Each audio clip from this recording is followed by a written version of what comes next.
जयंती का पूर्व दिवस उन महान पुरुषों का स्मरण दिलाता है। घोर तपते हुए मौसम में, गर्मी के दिन, फिर भी ये पेड़ पौधे अपने को हरे भरे लहलहा रहे हैं, रख रहे हैं। ऐसे ही प्रचंड विपरीत प्रतिकूल परिस्थितियों के बीच भी अपने जीवन में जो खुश रह ले, अपनी प्रसन्नता को सुरक्षित रख ले,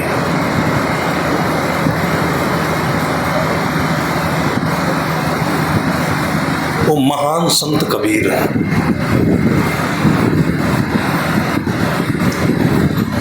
वो बुद्ध है जो हमेशा बोध में जीते हैं।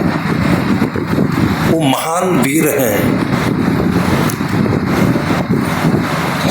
जो वीरता पूर्वक अपनी परिस्थितियों को देखते हैं। वो कबीर है, महान है। वही राम है कि जिनसे एक दिन के भीतर ही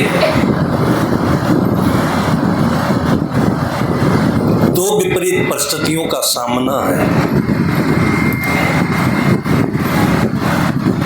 एक परिस्थिति है कि राज्याभिषेक हो रहा है, दूसरी परिस्थिति है कि वनवास जाना है। ये अपने हृदय में बसा लेने वाली बातें हैं। यही कबीर का ज्ञान है। किसी भी क्षण त्याग करने की जो प्रसन्नता है, प्रेम है, वो जीवन है। वही महावीर है, वही महान बुद्ध है और वही सतगुरु कबीर है। वही सभी संत महापुरुष हैं। वही सज्जन है, वही भक्त है, वही देवी देवता है।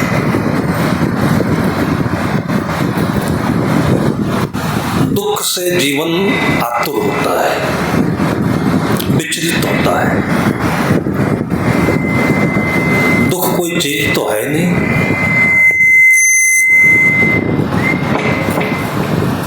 पैरों में कांटा चुभे तो चीज है जो चुभ रही है। कांटा निकाल दीजिए, थोड़ी देर बाद दर्द कम पड़ जाता है। लेकिन दुख वो कौन सा कांटा है जिसमें व्यक्ति विचलित होकर गलत कर लेता है, अपने लिए या दूसरों के लिए। ये समझने का आज दिन है। इसके लिए सदगुरु कहते हैं, करहु विचार जो सब दुख जाए। हम विचार को करते नहीं हैं, एक प्रवाह में जीते हैं। विचार का मतलब विवेचना, इन्वेस्टिगेशन। आपके लिए यदि कोई दोष लगा करके थाने पर FIR कराता है तो दोष लगता नहीं है। पहले FIR नहीं होती है, पहले उसके दोष, उसके आपत्ति को लिखा जाता है और लिखने के बाद ये संवैधानिक प्रक्रिया है कि उस केस के संदर्भ को देखते हुए विवेचना होती है। वो विवेचना की इस व्यक्ति ने वो काम किया है कि नहीं, वो दोष इसमें साबित होता है कि नहीं, किस परिस्थिति में है, कहाँ है, क्या कर रहा है। तो जो थाने के अधिकारी होते हैं इसकी जांच करते हैं, समय लगता है। अब ये बात अलग है कि इसमें पैसा लगता है, पैसा लिया दिया जाता है। ये मनुष्य के मन की कमजोरी है। सभी अधिकारी ऐसा नहीं करते, वो जांच करते हैं।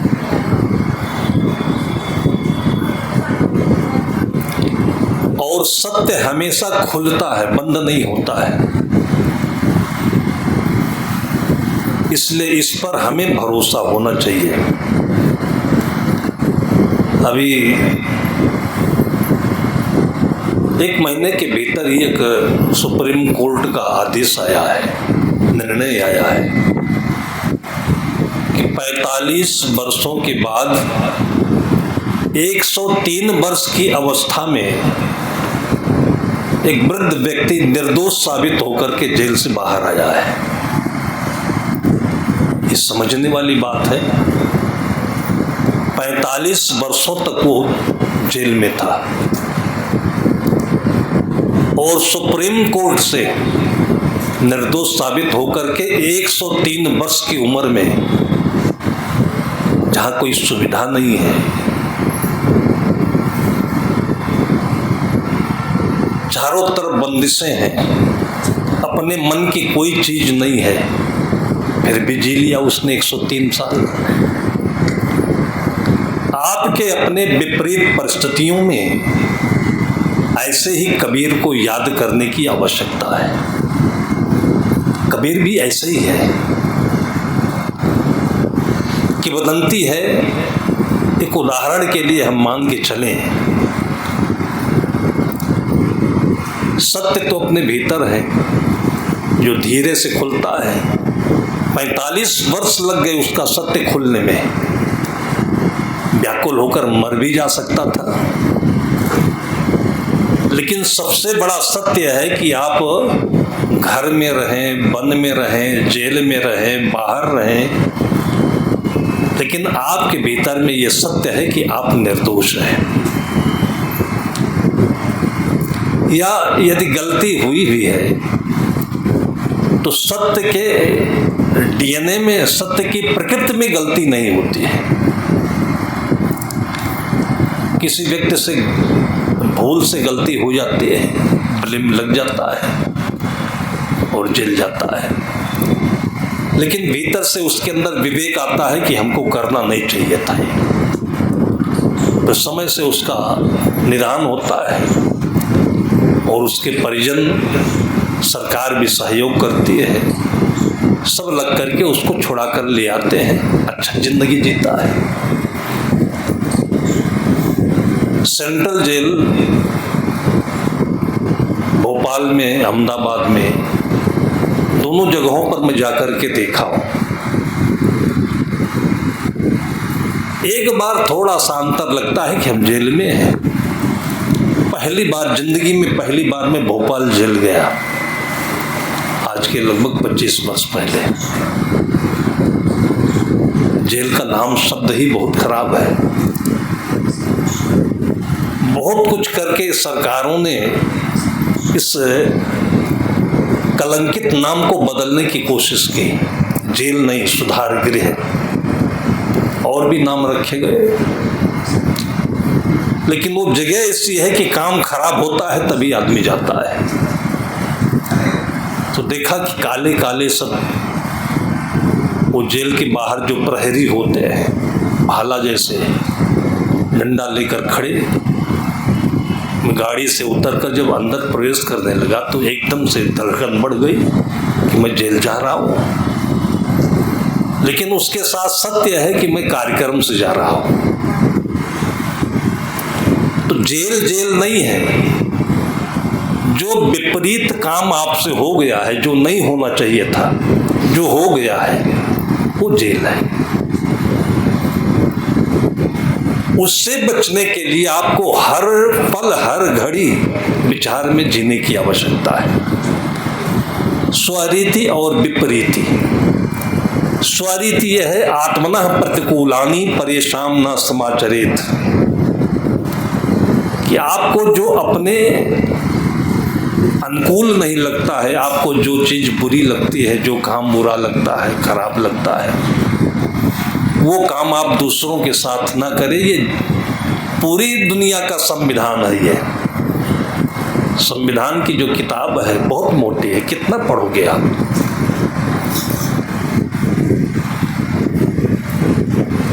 लेकिन संतों ने संविधान को एक मंत्र में बताया हुआ है, एक पंक्ति में, कि आप वो काम मत करो जो आपको अपने को ही अच्छा नहीं लगता है।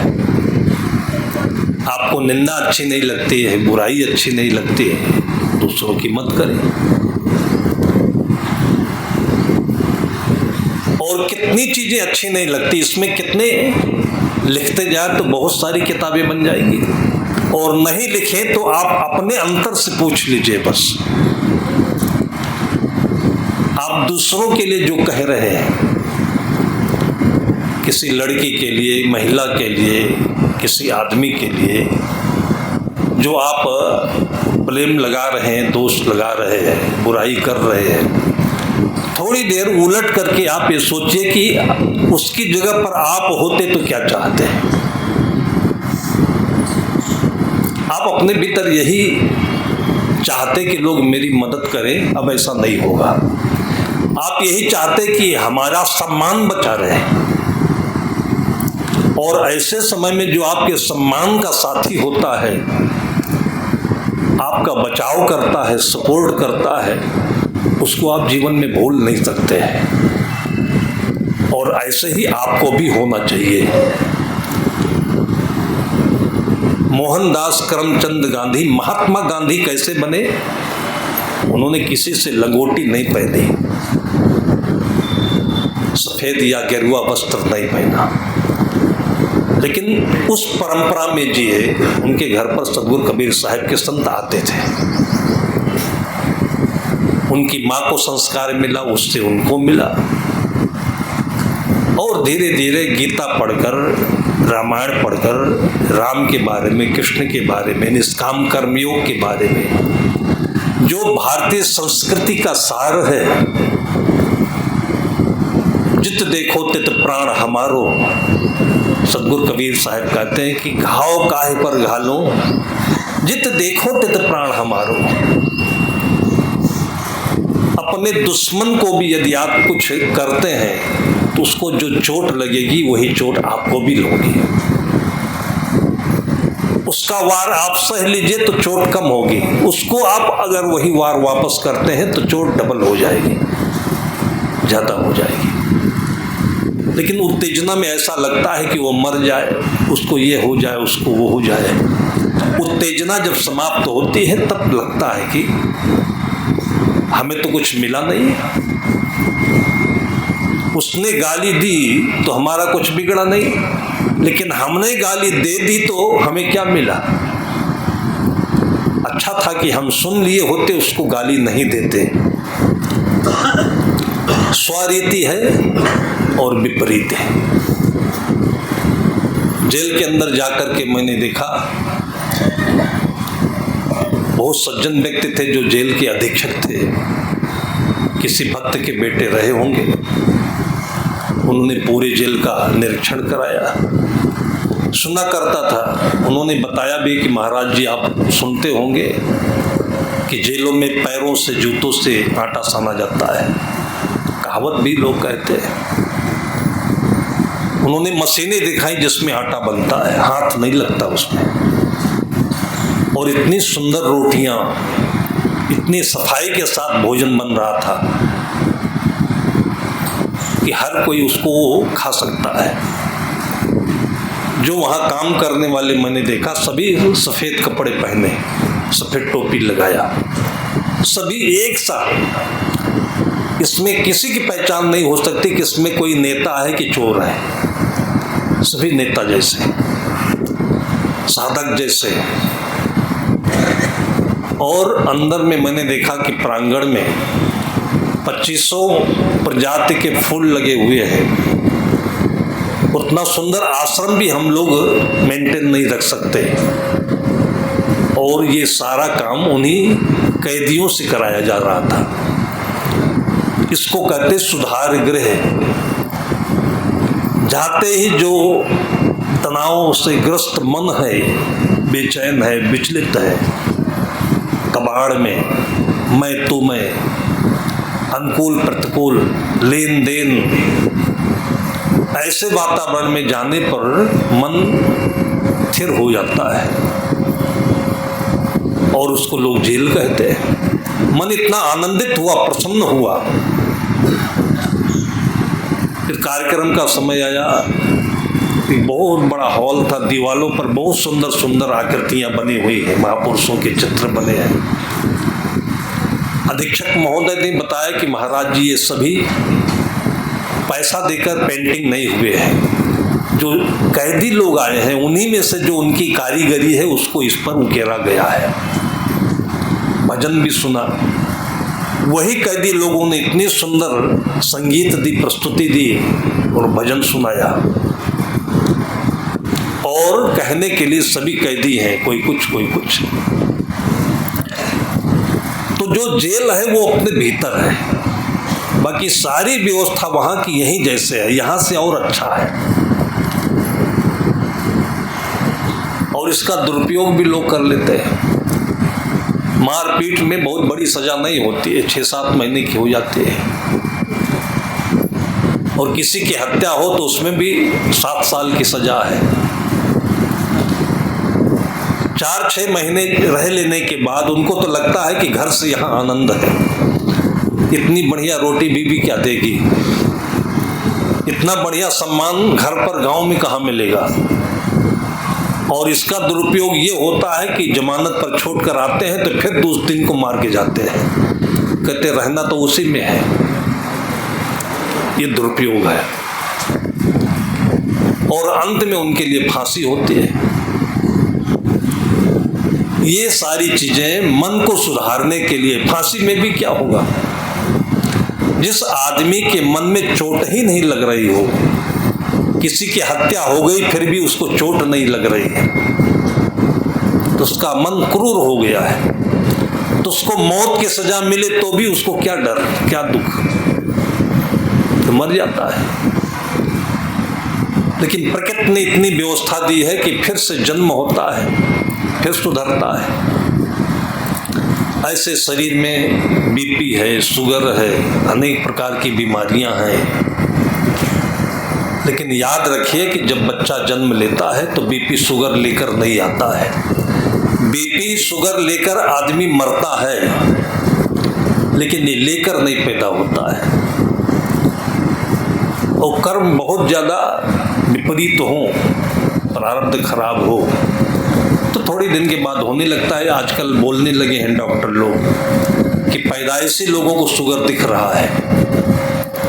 और उसमें कई कारण भी है कि माता पिता का खान पान सही नहीं है। जो प्राकृतिक चीज खानी चाहिए, प्रकृति में जीना चाहिए, वो सब हमसे दूर होते जा रहा है। सदगुरु कबीर साहब कहते हैं कि जासो नाता बिसर गया सो ठौर।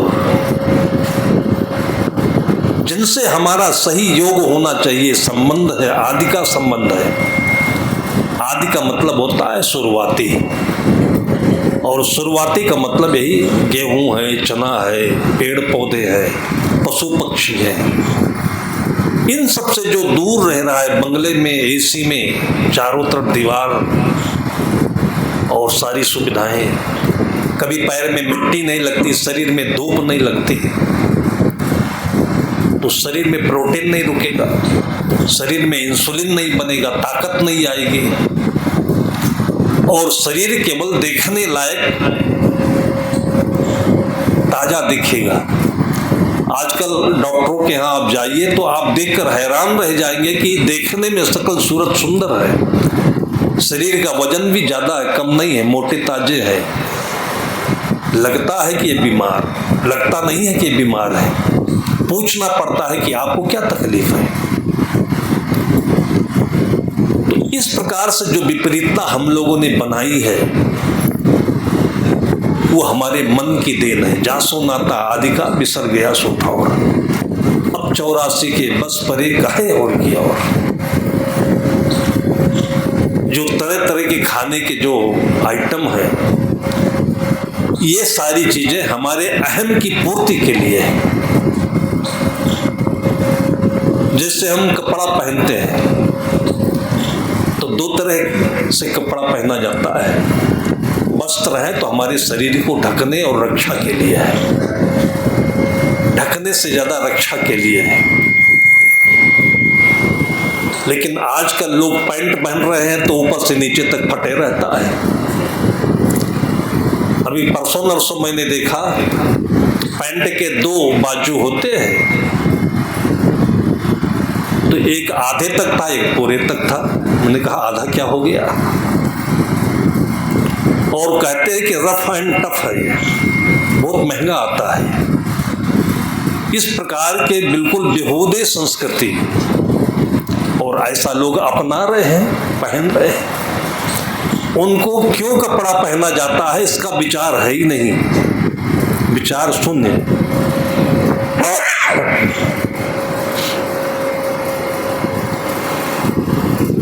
तो हम लोग सोचते हैं कि विचार आना भी मूर्खता है क्या?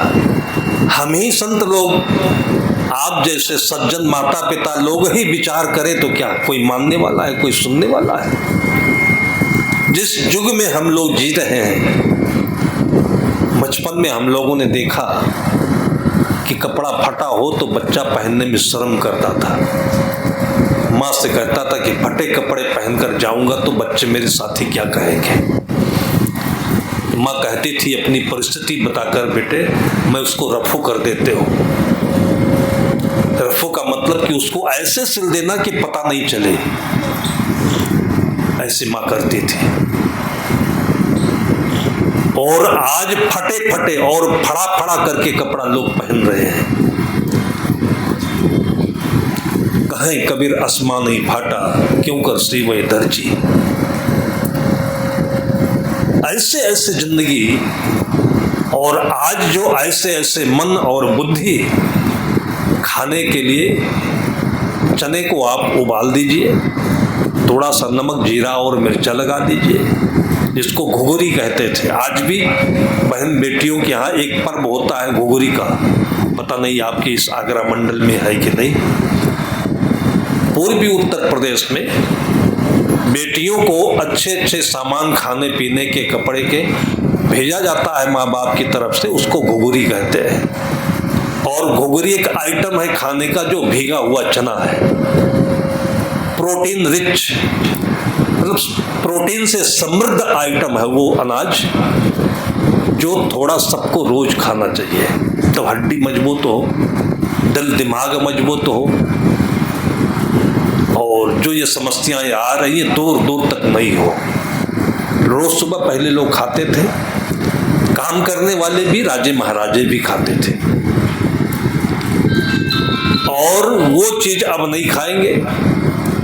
अब धीरे धीरे हम लोग जो आइटम बाहर से ऑनलाइन आ रहा है, डिब्बे में आ रहा है, और जबकि टीवी पर और यूट्यूब में आपको ये समाचार जानकारी देने वाले भी मिल रहे हैं कि ऐसे दुर्गंध युक्त जगहों पर उनका स्टोर किया जाता है, फफूंद लगा हुआ है, ऐसे गंदी गंदी जगहों पर रख करके और फिर आपको केवल डिब्बा सजाकर दे दिया जाता है। अब इस युग में हम जी रहे हैं, करो विचार जो सब दुख जाइए। इस दुख को कोई याद नहीं करता है और न कोई बताता है। बताने वाले भी वकील होंगे तो कहेंगे कि हम तुम्हारा मुकदमा जिता देंगे, वहां चलो मेरे साथ, ये बता रहे हैं। थानेदार भी कहता है पैसा लाओ हम बता देंगे और तुम उसके ऊपर मुकदमा कर दो। हॉस्पिटल में भी डॉक्टर नहीं बताता है कि तुम्हारे शरीर में पोषक तत्वों की कमी है, पानी की कमी है। वो कहता है कि बिल्कुल आधुनिक यंत्र से मैं तुम्हारी पथरी निकाल दूंगा। निकाल तो देगा, लेकिन बताना चाहिए कि अब दोबारा भाई पथरी बननी नहीं चाहिए, तो 10 गिलास पानी पिया करो। इसका कोई भी विज्ञापन नहीं पढ़ोगे आप। इस युग में हम जी रहे हैं कि कोई आपको सही बताने वाला नहीं है। नेताओं के पास जाओगे तो कहेगा कि अपनी जाति के सारे लोग इकट्ठे हो जाओ। आज जाति के नाम पर इतना भयंकर भयंकर जहर उगला जा रहा है, साधु भी फंसते जा रहे हैं।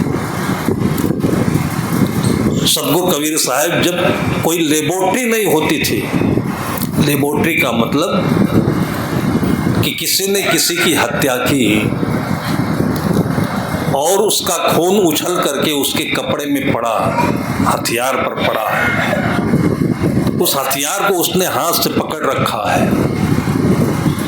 ये सारी चीजें प्रयोगशाला में जाकर के पता लग जाती है कि किसने पकड़ा था, किसका खून है। ये आज पता लग रहा है। 600 वर्ष पहले तो ये चीजें नहीं थी, लेकिन साहब ने ऐसे पता लगाया जाति के ऊपर, मनुष्य के ऊपर, जिस समय छुआछूत को लेकर के और सभी जातियां एक दूसरे से घृणा करती थी। आरोप केवल ब्राह्मणों पर है। जो इसकी शुरुआत है वो अच्छी है, छुआछूत की जो शुरुआत है वो गलत नहीं थी, लेकिन लोग भड़केंगे, समझेंगे नहीं, विचार नहीं करते। आप जब कभी ऑपरेशन थिएटर में जाते हैं, आपको हार्निया का ऑपरेशन कराना है, पथरी का ऑपरेशन कराना है, तो आपका ये कपड़ा अंदर नहीं जाएगा, कपड़े बदले जाएंगे। वो कपड़े भाप से धुले हुए होते हैं। डॉक्टर भी अपना कपड़ा पहनकर नहीं जाता है, वो सारे कपड़े भाप से धुले होते हैं। चप्पल भी अंदर नहीं जाएगा। इतनी सफाई रखते हैं वहां कि इन्फेक्शन नहीं हो सके, तो बाहर का वातावरण दूर और वहां सब कुछ भाप से परिशुद्ध किया गया होता है। छूत का मतलब यह है कि सफाई, गंदगी से, और विशेष करके आपका भोजन साफ सुथरा होना चाहिए। 1 इंच का ऑपरेशन होता है और उसके लिए इतनी सफाई, और आपके मुख से, कान से, आंख से, नाक से, सबसे अंदर सब कुछ जा रहा है, और मक्खियां भिन भिना रही हैं। उसी दुकान की मिठाई खा रहे हो, वही शरबत पी रहे हो, और अपने भोजनालय में भी कोई शुद्धता नहीं है, तो सारी तरफ से तो गंदगी अंदर जा रही है।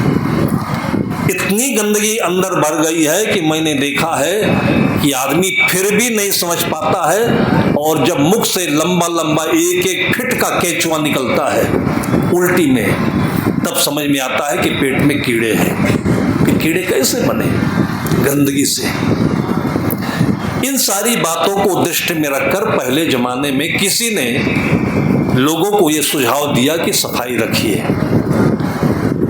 लेकिन जैसे कपड़ा पहनते पहनते आज लोग बोरा पहन रहे हैं, फटा बोरा, ऐसे ही ये शुद्ध गुण जो था छुआछूत में आ गया, जातियों में चला गया, और ये हर जगह होता है। राजनीति में कोई एक व्यक्ति विधायक हो जाए तो कभी नहीं चाहता है कि मेरे विधायकी के अलावा दूसरे को मिले, बेटे को मिले, नाती को मिले, पोता को मिले, जिसको परिवारवाद कहते हैं। ऑफिसर जो हो जाता है वो कभी भी नहीं चाहता है कि मेरे अलावा कोई आईएएस दूसरा बने, किसी भी जाति में हो। ये स्वार्थ भावना है, और इसी स्वार्थ की वजह से मन में जो संकीर्णता पैदा होती है, उसी वजह से कोई किसी दूसरे को देखना नहीं चाहता है, दूसरे का भला नहीं चाहता है। और हर जात में ऐसे लोग हैं जो दूसरों का दुख देखकर विचलित हो जाते हैं, तो उनके लिए फिर उनके दुख के दूर करने का उपाय बताते हैं वो कबीर हैं। उन्होंने देखा कि किस कारण से लोग आपस में एक दूसरे से उलझ रहे हैं, एक दूसरे को गलत कह रहे हैं। जो ज्ञान देने वाले लोग थे उनको पंडित कहा जाता था। काशी की नगरी में उन्होंने सत्संग किया, जिया, रहा, देखा, उनके घर की गंदगी देखी, खाना पीना देखा, और बड़ी ही बारीकी से और स्पष्टता से उन्होंने कहा कि तुम्हारे घर में तो जो हाल है उसको तुम ध्यान नहीं देते हो। और तब उन्होंने कहा कि एक त्वचा, हाड़ मलमूत्रा, एक रुधिर, एक गुदा, एक मुंद से सृष्ट रची है, को ब्राह्मण को सूत्रा।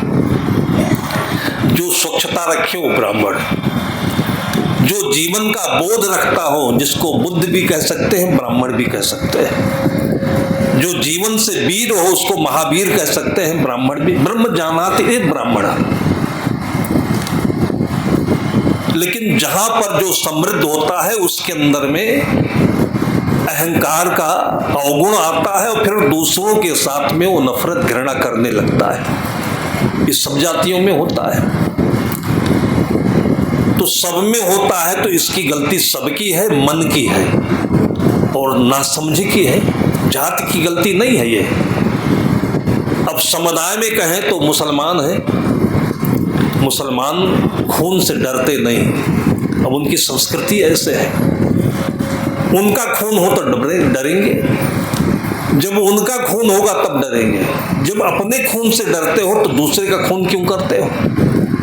उसको भी सदगुरु कबीर साहब ने कहा, यह खून वह बंदगी क्यों कर खुशी खुदा है।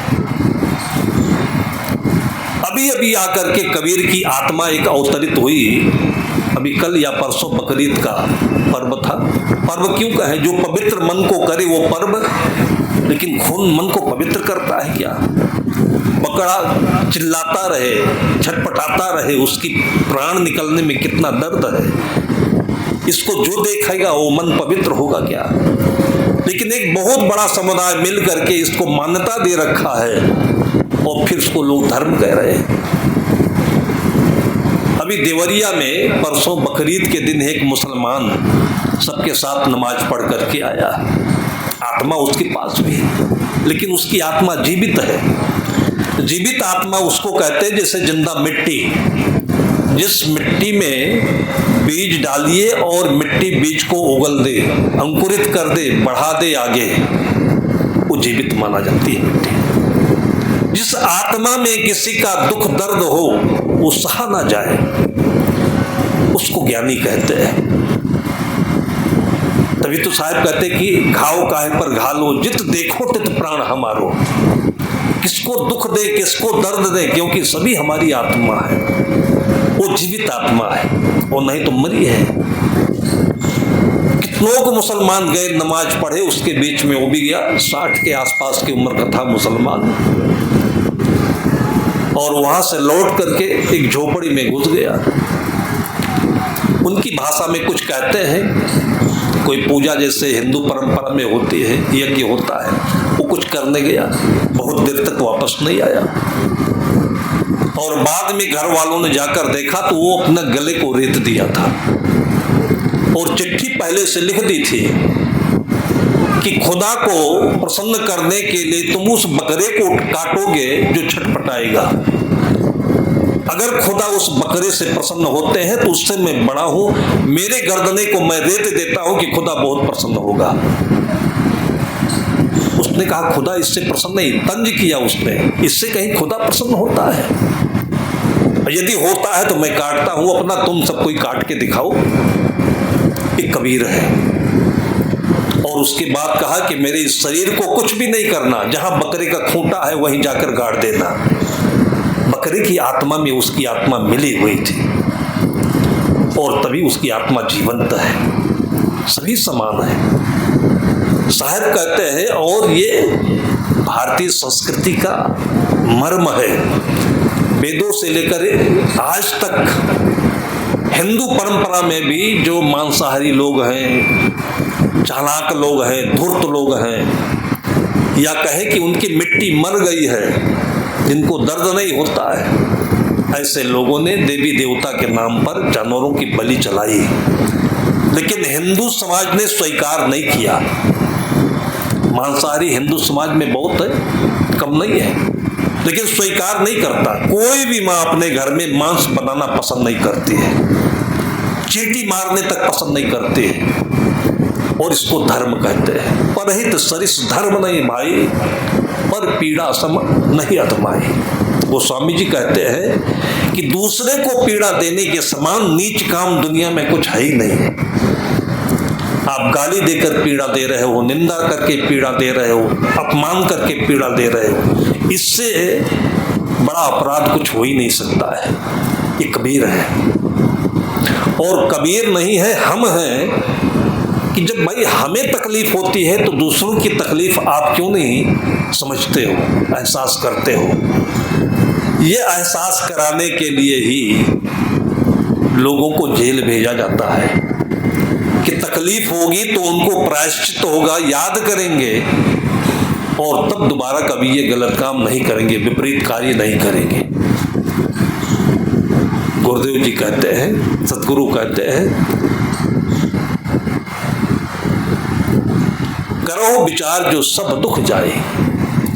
ये विचार की बातें हैं कि जब कभी जीवन में दुख आए तो उस पर विचार करिए, दुख से दुखी मत होइए, विचार करिए। शरीर में बीमारी आए तो विचार करिए, क्या विचार करिए कि बीमारी आती कहाँ से है। बहुत बड़ा वर्ग जिसको डॉक्टर कहते हैं, सब बताते हैं कि बीमारी बाहर से आती है, लेकिन भारतीय संस्कृति में जो आदि संशोधन है, अनुसंधान है, उसमें वेद विदों ने कहा है, शरीर विदों ने कहा है कि बीमारी अंदर से ही बनती है। युक्ताहार विहारस्य है, गीता का श्लोक है, युक्ताहार विहारस्य युक्त कर्मश्रेष्ठसु युक्त स्वप्नावबोधस्य योगो भवति दुःखः। योग पूर्वक युक्त चीज खाइए। युक्त का मतलब होता है, इंग्लिश में कहे तो बराबर रेशियो का, जितनी भूख है उतना खाइए। आपके चारों तरफ जितनी चीजें हैं थोड़ा थोड़ा सबको खाइए। इसका मतलब ये होता है कि जो आपको अच्छा लगे केवल वही मत खाइए, सबको बराबर खाइए, मौसम के अनुसार, परिस्थिति के अनुसार, भूख के अनुसार। इसको योग कहते हैं और इस योग से कभी भी जीवन में दुख नहीं आता है। बहुत सारे बीमार लोगों को मैंने केवल एक सूत्र बताया जो मेडिकल कॉलेज से भी जवाब दे दिए गए और बचेंगे नहीं। ऐसा का लड़का मेरे पास आया था, आज से 25 साल पहले की बात बता रहा हूँ। सारी उसकी जांचें हो गई, सिटी स्कैन भी हो गया, अल्ट्रासाउंड भी हो गया, सारी दवाइयाँ चल गई और ठीक नहीं हो रहा था। पेट बड़ा हो गया था, मुंह बड़ा फूल गया था, पेशाब सही नहीं होता था। और तब किसी ने बताया होगा, तो उसके साथ जो आया था उसका गार्जियन, तो उससे मैंने पूछा खाता क्या है ज्यादा, ये बता नहीं पा रहा था। पूछते पूछते मुझे 15-20 मिनट लग गए, तो मैंने अंदाज लगाकर कहा कि या तो ये मिट्टी खाता होगा। भाई खाने का सिद्धांत यह है कि जो आप खाते हैं वो शरीर में रुकना नहीं चाहिए और शरीर से निकल भी जाना नहीं चाहिए, दोनों चीज होना चाहिए, रुकना भी चाहिए, रुकना भी नहीं चाहिए। जैसे पुराने जानकार लोग कहते हैं कि बाग लगाइए लगने न पाए, ये ऐसे सूत्र है, इसमें एक रहस्य है कि लगाइए तो बाग जमीन में लगे, लेकिन जब बढ़े तो उसकी डालियां आपस में भिड़ने न पाए, स्पेस पूरा होना चाहिए। ऐसे ही भोजन करिए लेकिन रुकने न पाए, रुकेगा तो कब्जियत बनेगी, तो फिर गैस बनेगी, दिमाग गड़बड़ होगा, शरीर भद्दा रहेगा, खून खराब होगा, तमाम बीमारियां बनेंगी। और ऐसा भी ना हो कि खाइए और सब निकल जाए। आप खाइए, रुके, पचे, उसका जो सार है अवशोषण हो जाए तब निकल जाए। ये सही अर्थ है खाने का। उससे मैंने बहुत देर तक पूछते पूछते बताया कि दो चीजें हैं जो जीवन में या तो रुकी जाती हैं या तो निकलती नहीं है। मिट्टी है, मिट्टी खाएंगे या मिट्टी जैसी चीज खाएंगे जिसको मैदा कहते हैं। इसीलिए आपकी आंतों की बराबर सफाई होती रहे, उसमें कुछ चीज रुकने नहीं पाए, तो कुदरत ने हर एक अनाज में, फल में, सब्जियों में छिलका दिया हुआ है। कभी विचार नहीं करते, खाते हैं, बीमार पड़ते हैं, पैसा बर्बाद होता है, विचार नहीं करते। और ये चीजें कहीं लिखी नहीं, विचार किया तब समझने में आया। अगर ऊपर गंदगी नहीं है तो तुरई, लौकी, सेब, संतरा, अमरूद आदि छीलिए नहीं। आजकल पेस्टिसाइड डाला जाता है तो मजबूरी है कि गर्म पानी में धो डालिए, छिलका निकालिए, नहीं तो छिलका सहित खाइए तो आपकी आंतों की सफाई अच्छी करेगा ये। कैसे? जैसे आप नाली में पानी बहते बहते बहते बहते काई बन जाती है तो नाली चौक हो जाता है। तो आपको एक झाड़ू मिलता है नारियल व तार वाला, उससे लेकर के जब माई कस के रगड़ देती है तो काई साफ हो जाती है, फिर कोई गिरेगा नहीं और पानी साफ हो जाएगा। तो आपकी आंतों में जो गंदगी रुकती है उसको ये छिलके, चना के छिलके, गेहूं के छिलके जिसको चोकर कहा जाता है, ये सारे साफ करते हुए निकल जाएंगे तो कब्जियत नहीं बनेगी। तुरंत नहीं निकल जाएंगे, पचेंगे तब निकल जाएंगे। अब ये सब थोड़ी लंबी चर्चा है, ये मैंने इसलिए बताया कि विचार करें कि आपको तकलीफ है तो क्यों है, बाहर से नहीं आई तकलीफ। आप ज्यादा खाते हैं, आप कोई चीज ज्यादा पसंद करते हैं। एक सूत्र केवल याद रखिए कि जो चीज आपको बहुत पसंद हो वो छोड़ दीजिए और एक हफ्ते के भीतर आप देखिएगा कि 90% आप अच्छे होंगे। ज्यादा पसंद है वो खाना छोड़ेंगे तो जो चीज कम खाते हैं फिर वो खाने लगेंगे। ऐसे ऐसे जब हम अपने जीवन की ओर ध्यान देते हैं, इसको ध्यान कहते हैं। विचार के अपने जीवन के आत्मा में रुकने को ध्यान कहते हैं, स्वरूप स्थिति कहते हैं, और वहीं चारों तरफ जो दिखाई पड़ता है उसको विचार कहते हैं। और ये सारी बातें कोई अपने जीवन में जो साफ सुथरा जीवन जी रहा है, आसक्ति रहित, राग रहित, लालच रहित शुद्ध जीवन जीता है, उसको कबीर कहते हैं, महापुरुष कहते हैं, संत कहते हैं, भक्त कहते हैं, सज्जन कहते हैं और एक अच्छी जिंदगी कहते हैं। और तब आपके मन में इतना सुंदर मन बनेगा जो हमेशा खुश खुश रहे। जैसे इस प्रचंड गर्मी में ये पेड़ पौधे कभी मुरझाते नहीं हैं, पानी नहीं मिले तो मुरझाएंगे, अपनी ताकत भर वो पानी को ले लेते हैं जमीन से। ऐसे ही आपके जीवन में मुरझाहट नहीं आनी चाहिए, दुख नहीं होना चाहिए। साहब कहते करो विचार जो सब दुख जाए। जाति को सुनकर के, नेताओं के भाषण को सुन करके उसमें बहे चले जा रहे हैं। किसी भी समाज का, किसी भी व्यक्ति का उत्थान और पतन क्यों होता है? जाति से नहीं होता है, गुणों से होता है। सतगुरु कबीर साहब ने कहा कि मानुष तेरा गुण बड़ा, मांस न आवे काज, हाड़ न होते आवरण, त्वचा न वजन पार। कितनों ने जाति के पीछे, पार्टी के पीछे लग करके रैलियों में जा करके जिंदगी बर्बाद करी अपनी। चालाक लोग, ऊंचे पद पर बैठे लोग तो पैसा कमा लेते हैं और नादान बच्चों की जिंदगी बर्बाद हो जाती है। आप पैसा कमाइए, दारू पीजिए, आपकी उन्नति कैसे होगी? जब बड़े बड़े लखनऊ के नवाब बर्बाद हो गए, जिनके पास अरबों का साम्राज्य था, तो कौन बचेगा इसमें? राजे महाराजे इसी लड़ाई में, अय्यासी में, विलासिता में बर्बाद हो गए, लेकिन नेता कभी नहीं बताएगा। उसका निहित स्वार्थ है कि वोट मिलना चाहिए।